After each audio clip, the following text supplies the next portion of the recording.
மாதிரி உள்ளன் மாலை கோக்கலாம் எப்படி செய்யறதுன்னு இதில் சின்னதாக காமிக்கிறேன். இதுக்கு வந்து வீடியோ போட்டிருக்கேன், போய் பாருங்கள். இது வந்து வெட்டி வேறு மாலை, இது வந்து உள்ளனில் செஞ்ச மாலை. இந்த உள்ளன் மாலையை எப்படி பண்ணுறதுன்னு சொல்கிறேன். எனக்கு தெரிஞ்ச ஐடியாவில் இந்த 3 விரலில் நல்லா இதில் ஒரு 15 சுற்று சுற்றிக்கலாம். 15 சுற்று சுற்றிட்டு இது பாருங்கள், இதை சென்டராக ஒரு 2 சுற்று சுற்றிட்டு பூ நம்ம கட்டுவோம் இல்லையா, அதே மாதிரி முடி போட்டுக்கலாம். முடி போட்டுட்டு அந்த முனையை கட் பண்ணிடலாம். இப்போ இந்த இதுவாக இருக்குது பாருங்கள் மடிப்பு, அதை வந்து சிசரில் கட் பண்ணிவிட்டு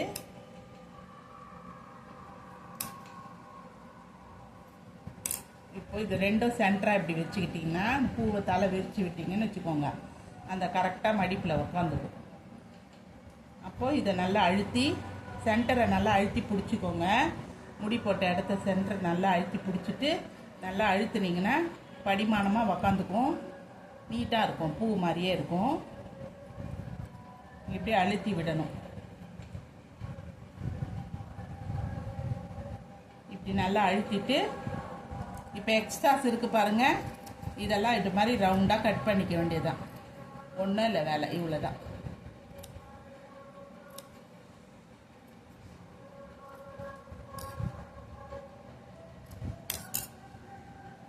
இது பாருங்கள், இப்போ இந்த மாதிரி ரவுண்டு வந்துடும் பூ.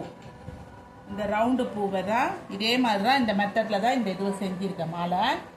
இந்த மாதிரி செஞ்சு நம்ம போடலாம். இதை பாருங்கள், இந்த மாதிரி எத்தனை வேணுமோ லென்த்துக்கு ஏற்ற மாதிரி எத்தனை வேணுமோ ரெடி பண்ணி இந்த மாதிரி கோத்து ஊசி நூலில் கோத்து மாலை போட்டுக்கலாம். இதே மெத்தடில் இப்போ நான் வெட்டி வேர் மாலை செஞ்சுருக்கேன் பாருங்கள். வெட்டி வேரை வந்து வீடியோ போட்டிருக்கேன், வீடியோவில் போய் பாருங்கள். இதே தான் மெத்தடு, நான் வெட்டி வேரில் மாலை செஞ்சுருக்கேன். நல்லா இருக்கா? இந்த வீடியோ பிடிச்சிருந்தா லைக் அண்ட் ஷேர் பண்ணுங்கள், சப்ஸ்கிரைப் பண்ணிக்கோங்க. இவ்வளோ நேரம் பார்த்ததுக்கு ரொம்ப நன்றி. தேங்க்யூ.